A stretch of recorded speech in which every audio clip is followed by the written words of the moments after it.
Ang Vans na sapatos naman na to, naka-stitch si SpongeBob. Gustuhan nyo lang rin, Kobe Mamba Rage mga mamba, no? Kobe shoes, size 8.5 naman sa sapatos na to. Nandiyan pa yung original insole nya, no? Next natin, another Jordan shoes. Yan, another basketball shoes mga mamba na Jordan, no? Kahit na dito mga mambo, New Balance, diba? Pogi shoes. Ito baka matripan nyo lang rin tong New Balance na to mga kamamba, no? New Balance 574. Ito pa mga kamambo, basketball shoes naman na Nike, no? Yan, sa mga mahilig maglaro ng basketball dyan, baka matripan nyo tong Nike na to. Size 10.5 dito sa basketball shoes na to. Nandiyan.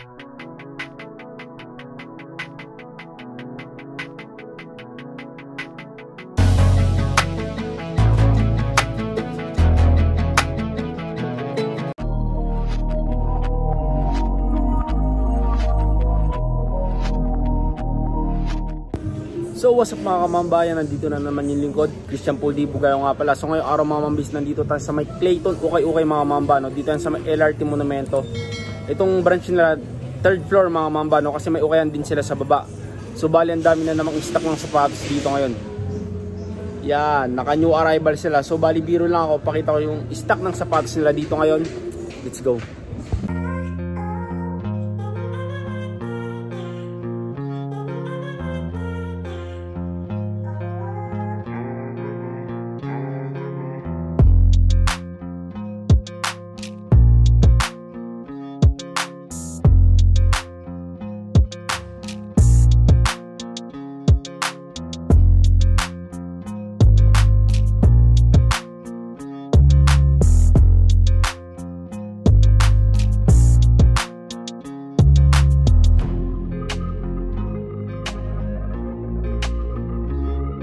A few moments later. So yun na mga mamba, no? So bali unahin na kaagad natin dito sa Puma shoes na to. Ito pang babae. Nandiyan pa yung original insole nya. Ang size ng isang to mga mamba, size 5 US, no? Dito sa Puma shoes na to. Ito yung outsole. May minimal heel drag test toe drag. 880 pesos lang dito sa Puma shoes na to. Ito pang baby girls. Ito, another running shoes na pambabae. 880 pesos lang rin dito sa running shoes na to, pambabae. Size 7 naman. Ito, NMD na Adidas, another pang baby girls na sapatos. Yung size nya, size 6. Ito yung outsole. May minimal heel drag 1,000 pesos naman dito sa isang to. Ito mga pambabae muna tayo mga mamba, no? Kahit na dito sa Air Force 1 na to, pambabae pa rin to. Yan, baka matripan nyo lang rin. 1,200 naman dito sa isang to. Tapos yung size nya, tignan natin yung size nya.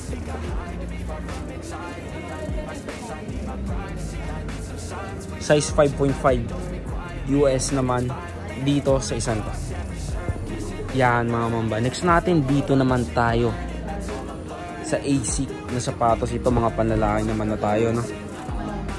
Size 9.5 dito sa ASIC na sapatos na to, pamporma. Sole separation, wala pa naman siyang sole sep, medyo madumi lang siya. So bali linisan nyo na lang pag nagustuhan nyo, no? Ito yung outsole nya, may heel drag, minimal toe drag. Ang presyo ng isang to, 1,300 naman dito sa ASIC na sapatos na to. Ito pa mga kamambo, another ASIC. Yan, ASIC pa rin tayo. Size 8 naman dito sa isang to. Nandiyan pa yung original insole nya. Ito yung sapatos, oh. Ang ganda pa ng condition, oh. Sole separation, kita nyo naman, wala siyang sole sep mga kamamba. Ito yung outsole. May heel drag, toe drag meron na nga lang. 1,600 naman dito sa ASIC na to. Tapos ito pa another ASIC. Yan sa mga ASIC lover dyan, maraming ASIC ngayon na stock sila dito sa mga Clayton o kayo kay mga mamba, no? LRT Monumento lang to, third floor. Size 8 naman dito sa ASIC na to. Sole separation, wala naman. Ito yung outsole niya. May minimal drag tas toe drag. 1,500 naman dito sa ASICS shoes na to. Ito mga kamambo, may nakita rin ako ditong Hoka. Ito baka mga tripan nyo lang rin tong Hoka shoes na to. Yan. Another brand ng sapatos. Size ng isang to is 10 US mga kamamba, no? Ganda rin ang colorway niya. Tapos ang ganda ng sapatos na to, no? Sole separation wala. Ito yung outsole, may heel drag na nga lang siya. Toe drag, meron na rin.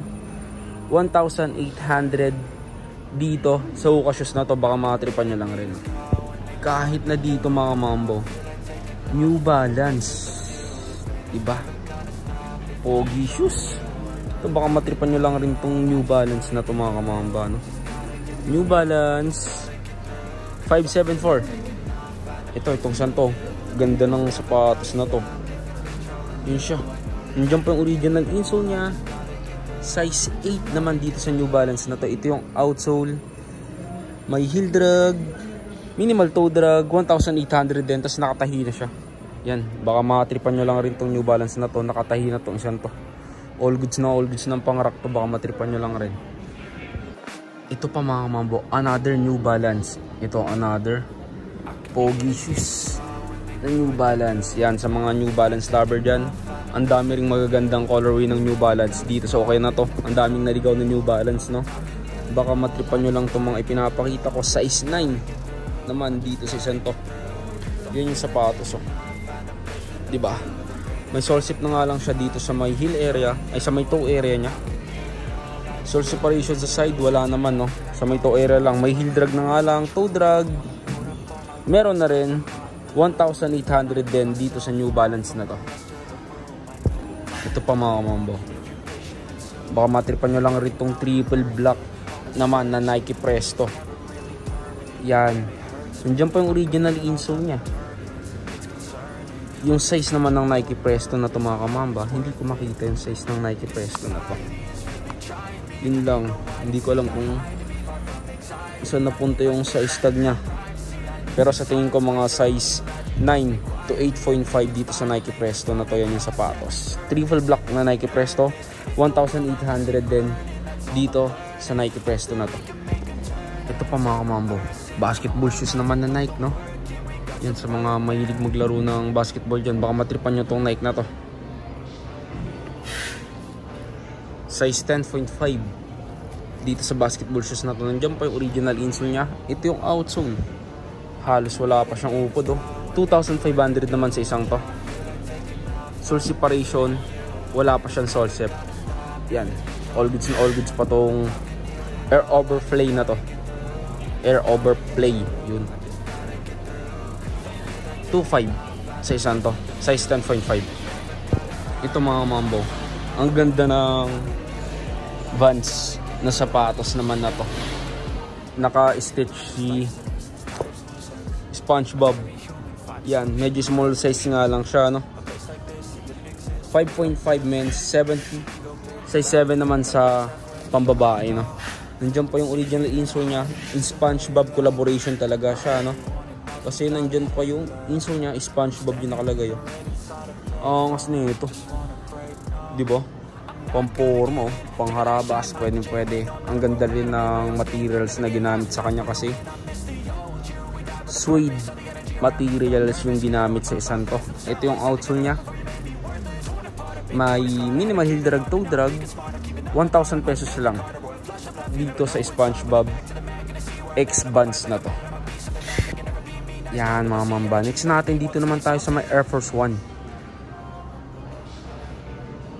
Air Force 1 82 yung nakalagay dito. Yan, oh, diba? Yan yung tang nya. Ganda rin ang colorway na to, kakaiba. Bibihira sa Air Force 1, kaso nga lang may sole sip na nga lang siya, no? Original insole, nandyan pa naman. Tapos size 10 sa Air Force 1 na to. Yan, size 10. All goods na all goods pa to.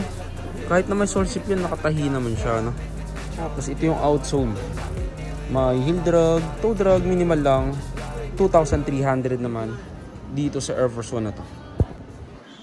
Yan mga kamamba. Next natin dito naman tayo sa Adidas na running shoes. Yan siya. All goods na all goods pa to. Size 9. Sa sapatos na to. Ito yung outsole niya. May minimal heel drag tas toe drag. Yung presyo niya hindi ko nga lang makita, no? Ayun, 2,200 naman dito sa Adidas na to. Yan mga mamba, may nakita rin ako dito Reebok shoes, oh. Kaso nga lang basag na yung pump niya mga kamamba. Pero ang ganda ng colorway niya. Pero okay pa rin pang harabas to, no? Size 8 dito sa Reebok shoes na to. Nandyan pa yung original insole niya. Ito yung outsole, may minimal heel drag to drag. 1,200 naman dito sa isang to. Baka matripan nyo lang rin. Dito naman tayo sa may Salomon mga kamamba, no? Baka matripan nyo lang rin tong isang to. Pang outdoor. Size 8 US. Yung original insole niya nandyan pa naman. Ito yung outsole, may minimal heel drag to drag. 1,000 pesos naman dito sa sapatos na to. Ito mga pang outdoor nila. Ito po. Yan, baka matripan nyo lang rin itong isang to. Mga leather shoes, size 37 EU mga kamamba. Nandiyan pa yung original insole nya. Ito yung outsole, may minimal drag to drag. 880 pesos naman dito sa sapatos na to. Ito pa, baka matripan nyo lang rin itong isang to. Itong ganda rin nito.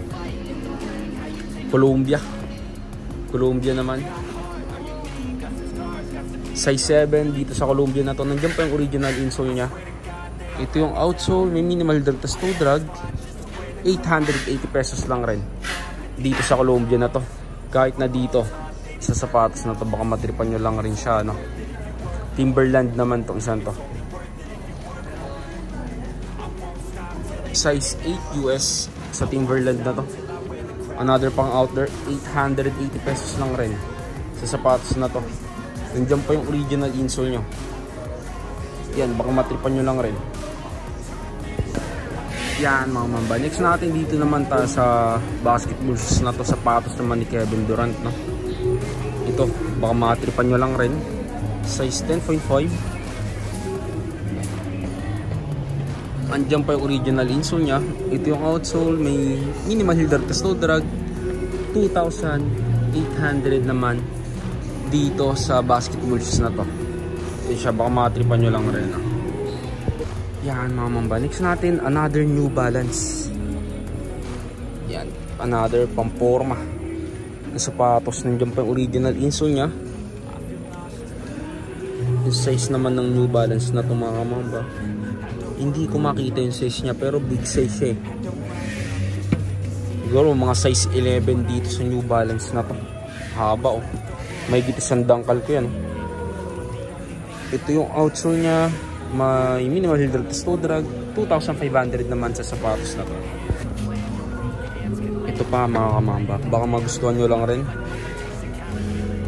Kobe Mamba Ridge mga kamamba, no? Kobe shoes, size 8.5 naman sa sapatos na to. Nandiyan pa yung original insole nya, no? Ito yung outsole nya, may minimal heel drag, toe drag, minimal lang rin. 3,500 naman dito sa Kobe shoes na to. Sole separation, no? Wala pang sole separation to, baka magustuhan nyo lang rin siya. Yan mga mamba. Next natin, another Jordan shoes. Yan, another basketball shoes mga mamba na Jordan, no? Size 11 naman sa sapatos na to. Nandiyan pa yung original insole nya. Sole separation, wala pa naman. Ito yung outsole, may heel drag, minimal toe drag. 5.8 yung price ng Jordan shoes na to, size 11. Yan mga mamba. Next natin, dito naman tayo sa Air Force 1 na to. Yan, baka magustuhan nyo lang rin. Size 8.5. May ito, sole separation na nga lang siya sa part nyo na yun mga mamba, no? Pero baka matripan nyo lang rin siya. Idikit nyo na lang, kasi re-refer na rin tong isang to. Ganda ng materials na ginamit to. Leather. Tapos iba rin yung insole niya, no? Kakaibang Air Force 1 siya. Yun yung likod nyo, di ba? Ang presyo niya 2.5 naman sa sapatos na to. Ayan. So yun na mga mamba, no? So bali dito ko na siguro tatapusin yung vlog natin ngayong araw. Marami pa akong hindi napapakita sa inyo, mas maiging punta nyo na lang sila dito, no? Yan. So mamba out. Peace.